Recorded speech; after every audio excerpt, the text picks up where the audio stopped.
Have you ever wondered why bad things seem to happen to good people? Those who live with kindness, integrity, and compassion, yet still face pain, suffering, and loss.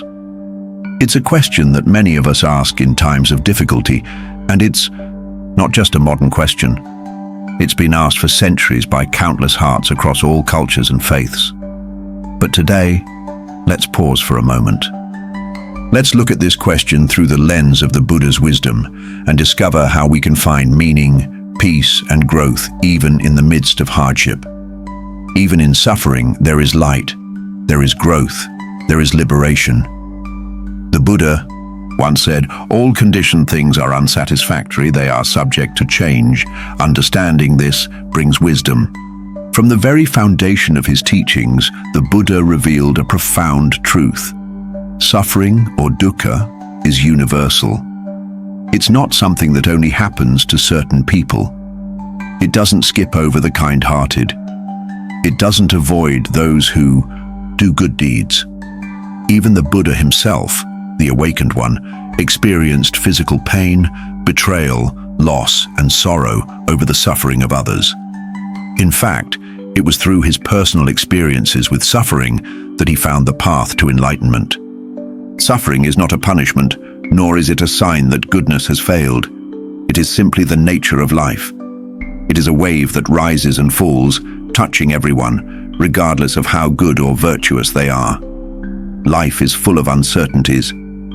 Good things come and go. Bad things come and go. And in the end, it's all part of the dance of impermanence. Now, you might ask, what about karma? Doesn't good bring good? Yes, karma does bring consequences to our actions, but it's not always in the way we expect or within the time frame we wish for. In Buddhism, karma is the natural law of cause and effect. But it's important to understand that karma does not work like instant justice, where good things immediately happen to good people and bad things happen only to those who deserve it. Karma unfolds over time, sometimes even across many lifetimes.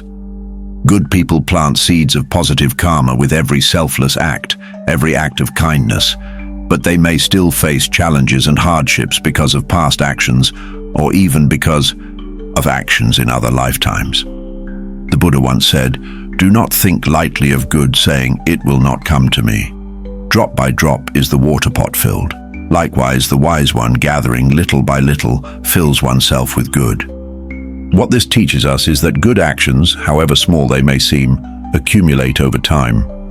So even when we can't immediately see the fruits of our kindness, know that the seeds we plant today will bear fruit in the future. And when hardship arises, it is simply the unfolding of past causes and conditions. It doesn't mean we've done anything wrong. It just means that the natural law of karma is at work, and we must trust that everything has a purpose, even when it's unclear. But here's where things get truly profound in Buddhist wisdom. Suffering is not the end. It is the beginning of something greater.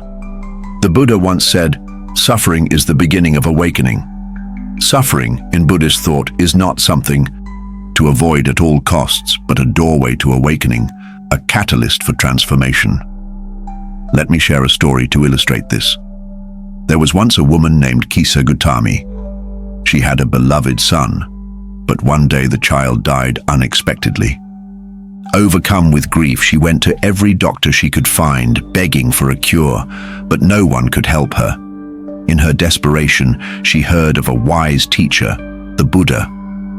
She went to him and asked him if he could bring her child back to life. The Buddha replied, "Bring me a mustard seed from a house that has never known death." Kisa Gautami, desperate to find a cure, went from house to house asking for a mustard seed. But in every house there was grief. Every household had known loss. It was only then that she realized the truth. Suffering touches everyone.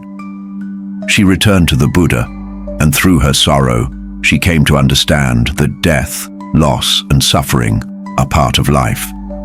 Her grief was not unique, nor was it a curse. It was part of the shared human experience. At that moment, Kisa Gautami awakened. Her suffering became the soil in which wisdom and compassion grew. This story teaches us that pain is not a punishment. It's an invitation to awaken, to open our hearts, deepen our understanding, and cultivate compassion for ourselves and others. One of the reasons suffering feels so intense is because we often cling to the idea of fairness, that life should be fair, and that good things should always happen to good people. But in Buddhist thought, clinging to the idea of fairness only leads to more suffering. Life is not fair in the way we wish it to be. Life is complex, and suffering is part of its fabric. The Buddha taught that peace comes not by demanding fairness, but by releasing our attachment to the idea of fairness. We don't need to understand why things happen or why we suffer. Instead, we can focus on how we respond to suffering. Buddhist wisdom invites us to shift our question from "why me?" to "what can I learn from this? How can I respond wisely and with compassion?" This shift in perspective brings freedom. We stop blaming life for being unfair and instead focus on transforming our suffering into wisdom. I want to remind you of something important today. Even when good people face hardship, their goodness is never in vain. Every act of kindness, every gesture of compassion, every moment of patience and understanding, these actions leave ripples. They may not always be visible, but they are real. In fact, positive karma doesn't just bring rewards in the future, it transforms us even in the present. It strengthens our hearts. It cultivates peace, resilience, and wisdom that no storm can shake. The Buddha's path is not about avoiding pain, it's about transforming pain into wisdom, compassion, and liberation. So keep doing good, not because it guarantees an easy life, but because it shapes you into the person you were meant to be. If you're walking through hardship right now, remember, you are not alone. Even the great sages, the awakened ones, walk through their own pain before finding freedom. Allow your suffering to be your teacher, transform it into wisdom, and keep walking the path of kindness, because every step you take, you plant seeds that no storm can destroy.